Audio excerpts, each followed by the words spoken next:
여러분, 혹시 이런 분을 만나보신 적 있으신가요? 무슨 말을 해도 자기가 맞다고 끝까지 우기고 남의 말은 들을 생각조차 없는 사람 말입니다. 그래도 이건 좀 아니지 않나 하고 조심스럽게 말해봐도 아랑곳 없이 자기 고집만 내세울 뿐입니다. 마치 세상의 정답은 자기만 알고 있다는 태도로 말입니다. 가족과의 대화에서도 이웃들 중에서도 이런 경우의 대화를 한 번쯤은 해보신 적이 있으실 겁니다. 이런 대화를 계속하다 보면 화가 난다기보다는 그냥 답답해집니다. 무슨 말을 해도 벽에 부딪히는 느낌으로 자꾸만 말이 막히고 결국엔 감정까지 상해버리고 맙니다. 이런 순간에는 도대체 어떻게 하면 좋을까요? 말을 아끼는 게 답일까요? 아니면 설득을 포기해야 할까요? 오늘의 이야기를 끝까지 들어보신다면 이런 상황에서도 자신의 감정을 잘 지키고 관계도 훌륭하게 지켜내는 확실한 지혜를 갖게 되실 겁니다.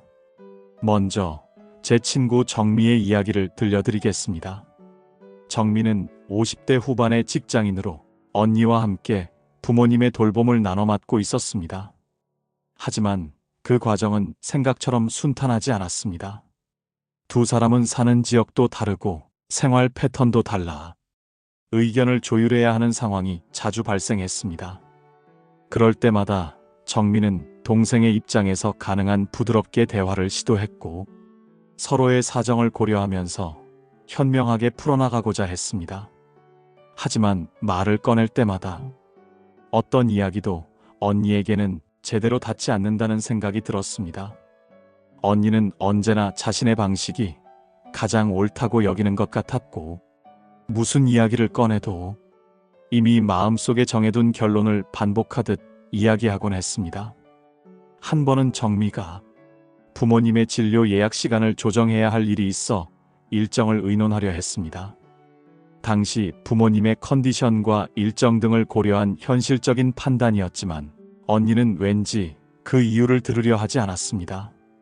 지금까지 해오던 방식이 가장 낫다며 정미의 의견을 아예 고려하지 않은 것이죠. 그 일 이후에도 정미가 어떤 의견을 내도 언니는 매번 자신이 정해둔 틀 안에서만 판단했고 다른 생각이나 방식에 대해서는 들어보려는 태도조차 보이지 않았습니다. 정미는 처음엔 억울했습니다. 자신도 할 수 있는 만큼의 역할을 하고 있었고 부모님을 생각하는 마음은 언니 못지않다고 믿었기 때문입니다. 하지만 매번 말이 통하지 않는 현실 앞에서 점점 스스로에게 질문을 던지게 되었습니다. 계속 이렇게 참고 넘겨야 하는 걸까? 아니면 나도 내 입장을 분명히 밝혀야 할까? 고민은 깊어졌지만 정미는 말하는 게 오히려 귀찮아지기만 했습니다.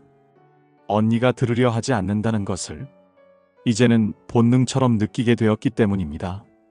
언니가 점점 싫어지고 그렇게 대화는 점점 끊겼고 언니와 정미 사이에는 말로 설명하기 어려운 거리감이 생기기 시작했습니다. 크게 다툰 적도 없었고 서로에게 상처 주는 말을 한 것도 아니지만 사람과 사람 사이의 거리는 이처럼 말이 막히고 마음이 접히는 순간부터 조용히 멀어지기 시작하는 것인지도 모릅니다. 우리는 하루에도 수없이 많은 말을 주고받지만 마음을 주고받는 대화는 점점 더 사라지고 있습니다. 특히 가족 사이의 대화는 더 조심스럽고 더 복잡합니다. 가까운 사이일수록 기대도 크고 상처받기도 쉬워지기 때문입니다. 서로를 안다고 생각했지만 막상 대화를 시작하면 말이 자꾸 엇갈립니다. 의견을 나누려는 시도조차도 한쪽이 자신의 주장만 밀어붙이는 순간에 그 자리는 대화가 아닌 일방통행이 되어버리는 겁니다.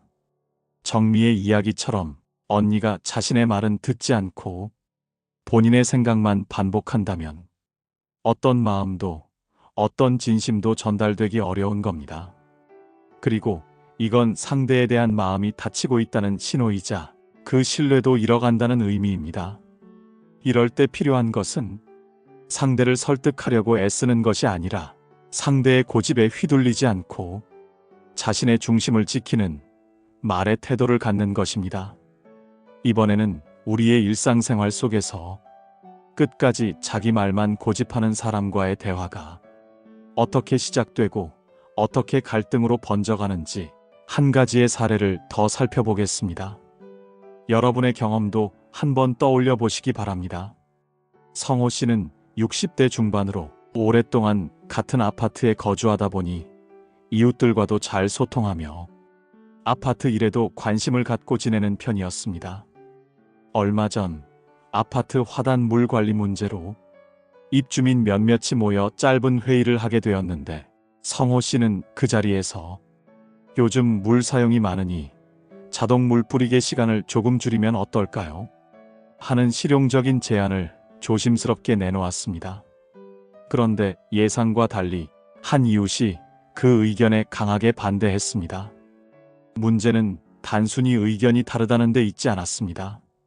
그 이웃은 처음부터 끝까지 자신의 주장만을 반복했고 다른 사람들의 이야기는 거의 듣지 않으려 했습니다. 다른 주민이 조심스럽게 의견을 보태보아도 말을 자르거나 무시하고 결국에는 다시 자신의 생각만 되풀이했습니다. 회의는 점점 흐름을 잃었고 분위기도 어색하게 가라앉았습니다. 성호 씨는 불편한 마음이 들었습니다. 함께 방법을 찾아보자는 자리였는데 그 자리가 어느새 한 사람의 주장만이 계속 이어지는 답답한 시간으로 바뀌어버린 겁니다. 그날 이후로 성호 씨는 그 이웃과 마주치는 게 상당히 불편해졌습니다. 예전에는 지나치면 인사라도 나누던 사이였지만 지금은 먼저 말을 걸기도 망설여지고 되도록 마주치지 않기를 바라게 되었습니다. 성호 씨가 느낀 답답함은 서로의 생각이 달랐기 때문이 아니라 상대가 처음부터 끝까지 자기 의견을 우기면서 다른 이야기는 들으려 하지 않았기 때문이었습니다. 이렇듯 자기 생각만 우겨대는 태도는 대화를 가로막고 더 이상 대화를 이어갈 여지마저 앗아가 버립니다. 그리고 바로 그 지점에서부터 사람과 사람 사이의 거리마저 소원해지기 시작하는 겁니다. 갈등은 누구에게나 생깁니다. 하지만 문제는 생각의 차이가 아니라 그 차이를 받아들이려는 태도가 없을 때 그 갈등을 해결해 나갈 통로가 막혀버리는 것이죠. 그리고 그 순간 우리는 점점 말할 이유를 잃고 관계를 지키고 싶은 마음마저 잊게 되는 것입니다. 여러분도 이런 상황을 겪어본 적이 있으신가요? 참으로 답답한 심정이었을 겁니다. 이런 상황에서 감정적으로 맞서거나 무조건 참는 것만으로는 어떤 것도 해결할 수 없습니다. 그렇다면 우리는 이런 상황에서 어떻게 반응해야 답답함도 없어지고 대화도 원하는 방향으로 이끌어 나갈 수 있을까요? 상대의 고집에 휘둘리지 않으면서도 내 감정을 지키며 관계도 망치지 않는 방법은 분명히 있습니다. 지피지기면 무전백승이라고 했습니다. 우기는 사람들의 심리를 안다면 우리는 싸우지 않고도 거뜬히 대화의 우위에 있을 수 있습니다. 그럼 지금부터 자기 말만 고집하는 사람들의 행동 뒤에는 어떤 심리가 숨어 있는지 한번 들여다보러 가볼게요. 왜 그들은 그토록 자신의 말을 고집하고 끝까지 우겨대는 걸까요? 겉으로 보기에는 단순히 의견이 부딪히는 것처럼 보이지만 자세히 살펴보면 애초에 대화 자체가 어려운 상황이었던 겁니다. 내가 무슨 말을 해도 내 말은 듣지도 않는 것 같고 돌아오는 건 늘 똑같은 말. 그들이 이미 마음속에 정해둔 자신의 생각만 되풀이하여 말할 뿐입니다. 그럴 땐 어느 순간 이 사람은 대화를 하려고 하는 것이 아니라 자신의 생각을 확인시켜 주려고만 하고 있구나 하는 생각이 들기도 하죠. 그런데 이런 행동을 단순히 성격이 고집스럽거나 이기적이기 때문이라고만 볼 수는 없습니다. 심리학에서는 이와 같은 행동 이면에는 심리적 방어라는 메커니즘이 숨어 있다고 말합니다. 즉, 상대가 계속 자기 생각만 고집하고 우겨대는 경우는 그 말이 정말 옳아서가 아니라 그 말을 놓는 순간 자신이 흔들릴 것 같은 불안을 안고 있기 때문이라는 겁니다. 실제로 자기 말만 고집하는 사람일수록 지적받는 상황을 유난히 불편해하고 자신의 의견이 틀릴 수도 있다는 말 한마디에도 감정적으로 크게 반응하게 되는 겁니다. 그래서 그들은 듣기보다는 말하려 하고 이해하기보다는 설명하려 들며 설득이라는 이름으로 자신을 지키려 하는 것입니다. 하지만 그 방어는 결국 대화를 가로막고 사람들을 적으로 만들고 맙니다. 심리학자 아들러는 말했습니다. 모든 인간 행동의 중심에는 소속되고 싶고 가치 있는 존재로 보이고 싶은 욕구가 있다. 자기 말만 하는 사람도 마찬가지입니다. 그 고집 속엔 나는 틀린 사람이 아니야. 나는 무시당하고 싶지 않아. 라는 내면의 불안과 외침이 숨어 있는 것이죠. 그렇다면 우리는 이렇게 생각해 볼 수가 있습니다. 자기 생각만 우겨대는 사람과 맞서서 감정적인 대립을 이어갈 것이 아니라, 또는 이해시키는데 에너지를 소비할 것이 아니라 내가 원하는 방향으로 그 대화의 흐름을 바꿔보는 것입니다. 그렇게 할 수 있다면 자기 말만 고집하는 사람 앞에서도 내 감정을 잃지 않고 관계도 무너지지 않게 지킬 수 있을 겁니다. 무작정 참는 것도 감정적으로 맞서는 것도 아닌 대화의 흐름을 바꾸는 지혜는 어떤 것일까요?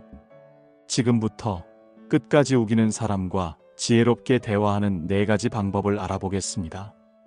여러분도 아시다시피 사람의 고집은 생각보다 쉽게 꺾이지 않습니다. 꺾으려고 하면 할수록 더 우겨대는 모습을 본 적이 있으시죠? 다음은 이들과의 대화에서 그 흐름을 바꿀 수 있는 실제 전략입니다. 첫째, 감정을 건드리지 말고 감정을 읽어라. 우기는 사람에게 정면으로 반박하면 그 순간 대화는 전쟁터로 바뀝니다. 하지만 우리가 상대의 감정에 먼저 반응하면 그 긴장이 눈에 띄게 풀어집니다. 이때 가장 먼저 할 일은 옳고 그름의 싸움에서 빠져나오는 것입니다. 예를 들어, 그건 아니지 않아요? 라는 말 대신 그렇게 말씀하시는 걸 보니 많이 걱정되셨나 봐요. 또는 그렇게 말씀하시는 걸 보니 이 분야의 경험이 꽤 많아 보입니다. 라고 말해 보십시오. 감정을 읽어주는 내용은 상황에 따라 다르게 하면 됩니다. 여기서 핵심은 상대의 말보다는 그 속에 담긴 감정에 반응하는 것입니다. 이런 말은 상대의 심리적 방어를 무장해제시키고 대화의 흐름을 바꾸는 최고의 방법입니다. 그러면 이렇게 감정을 먼저 알아주는 반응이 왜 효과적일까요? 사람은 비난을 받는다고 느끼는 순간 내용은 들리지 않고 감정만 솟구치는 본능적 방어 기제가 작동합니다. 이때 감정에 공감하는 한마디는 나는 당신을 공격하려는 게 아니다 라는 무언의 신호를 보내는 것입니다. 상대방에게 공감으로 대화의 안전지대를 열어주면 상대는 방어 태세를 줄이고 우기는 태도를 내려놓을 수 있는 것입니다. 둘째, 끝까지 듣되 끌려가지 말 것. 상대가 자기 말만 계속할 때 우리는 듣다가 지치고 어느 순간 끌려가듯 수긍해버리곤 합니다. 하지만 대화에서 들어주는 것과 따라가는 것은 엄연히 다릅니다. 예를 들어, 알겠어요. 그렇게 하죠. 라며 수긍해버리는 대신 그렇게 생각하실 수도 있겠네요. 그리고 저는 이런 부분도 함께 고려해야 할 부분이라고 생각해요. 라고 말하면 상대를 꺾지 않으면서도 내 입장은 분명히 밝히고 상대와의 대화도 이어갈 수 있습니다. 이 말에서 주목해야 할 단어는 그리고입니다. 우리는 대화를 나눌 때 상대의 말을 인정해준 뒤에 그런데라는 말을 붙이며 자신의 의견을 이어갑니다. 그런데라는 단어는 상대방에게 내 말은 그렇지만 내 말이 더 옳아라는 느낌으로 전달될 수 있습니다. 반면 그리고라는 단어를 쓰게 되면 나란히 이어지는 의견이라는 느낌을 주게 되어 상대의 반감을 현저히 줄일 수 있는 거지요. 심리학자 칼 로저스는 진정한 이해는 존재 자체를 지지해주는 것에서 출발한다 라고 말합니다. 내가 흔들리지 않고 중심을 잡은 채 상대의 의견에 동의하고 존중하는 태도를 보일 때 상대 역시 무의식적으로 태도를 누그러뜨리게 되는 것입니다. 셋째, 설명보다 질문으로 흐름을 바꿔라. 끝까지 자기 주장을 우기는 사람은 스스로 옳다는 확신에 기대어 서 있는 경우가 많습니다. 그래서 반박이 들어오는 순간 태도를 더 강하게 하는 것이죠. 이들과 그 말이 맞다, 틀리다로 따지게 되면 대화는 막혀버립니다. 하지만 질문을 던지면 흐름은 풀립니다. 예를 들어, 이 방법이 더 나은 방법이라고 생각하는 이유는 무엇인가요? 그 방향으로 했을 때 혹시 걱정되는 부분은 없을까요? 이런 질문은 상대가 자기 말에 대해 스스로 생각해보게 만드는 효과가 있습니다. 대화의 방향 역시 상대가 자신이 말했던 내용을 다시 설명하는 방향으로 흐르게 됩니다. 그리고 그 답을 스스로 찾도록 두는 것이 결국 가장 효과적인 설득이 되는 것입니다. 넷째, 침묵이 필요한 순간을 알아차리고 활용하라. 고집을 부리는 사람은 자신의 감정이 격해졌을 때 더 심하게 자기 생각을 고집합니다. 이럴 때는 그 감정에 휘둘리지 말고 대화를 잠시 멈추는 용기가 필요합니다. 지금은 조금 감정이 올라온 것 같으니 차분해지면 다시 이야기해요. 이 한마디가 대화의 과열을 막고 서로를 돌아볼 수 있는 시간을 마련해 줍니다. 이 시간은 감정이 흔들릴 수 있는 지점에서 자신을 다스릴 수 있는 안전지대가 되어주는 것이죠. 이렇듯 침묵이 우기는 사람과의 대화에서 더욱 중요해지는 이유는 무엇일까요? 사람은 감정이 휘몰아치면 듣는 힘부터 사라지기 때문입니다. 듣는 사람은 없고 오직 말하는 사람만 있는 것입니다. 제3자가 볼 때는 우기는 사람과의 대화에서 자신도 똑같이 우기는 사람이 될 뿐인 거죠. 침묵의 시간은 상대에게 스스로를 돌아볼 시간을 주고 자신에게는 감정을 정돈할 여유를 만들어줍니다. 정말 지혜로운 사람은 침묵해야 할 시점을 알아차리고 멈춤을 할 수 있는 용기를 냅니다. 침묵으로 자신의 중심을 잡고 상대가 감정을 내리도록 배려하는 것입니다. 지금까지 우리는 우기는 사람과 지혜롭게 대화하는 4가지 방법을 알아보았는데요. 그런데 막상 그런 말을 해야 할 상황이 오면 그게 그렇게 쉽지만은 않습니다. 누군가가 끝까지 우기고 감정이 격해지고 내 안에서도 격한 감정들이 올라올 때는 아무리 여유를 가지려고 해도 대화를 침착하게 이끌어가기 어려운 게 사실입니다. 그러면 어떻게 해야 할까요?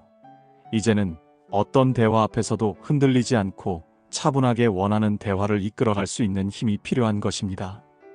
사실 대화의 기술을 알고 있다고 해서 매 순간 자연적으로 꺼내 쓸 수 있는 건 아닌 거죠. 머리로는 이해했지만 막상 누군가 내 말을 끊고 자기 말만 할 때 감정이 먼저 올라오는 건 너무도 자연스러운 일입니다. 하지만 그런 순간에도 흔들리지 않고 중심을 지키려면 말보다 먼저 나의 태도가 준비되어 있어야 합니다. 그 첫째는 자신의 감정을 바라보는 것입니다. 상대가 강하게 말할수록 나도 강해지고 싶어지는 건 본능입니다. 하지만 그런 반응은 대화를 더 어렵게 만들 뿐입니다. 그럴수록 중요한 건 내 감정이 올라올 때마다 감정을 붙잡지 않고 그 감정을 바라보는 힘을 기르는 것입니다. 지금 내가 서운해지고 있구나. 지금 나도 말로 이기고 싶어지네. 이렇게 스스로를 알아차리는 순간 우리는 자신의 감정과 상황을 조절할 수 있는 힘을 가지게 됩니다. 바로 평정심을 가지게 되는 겁니다.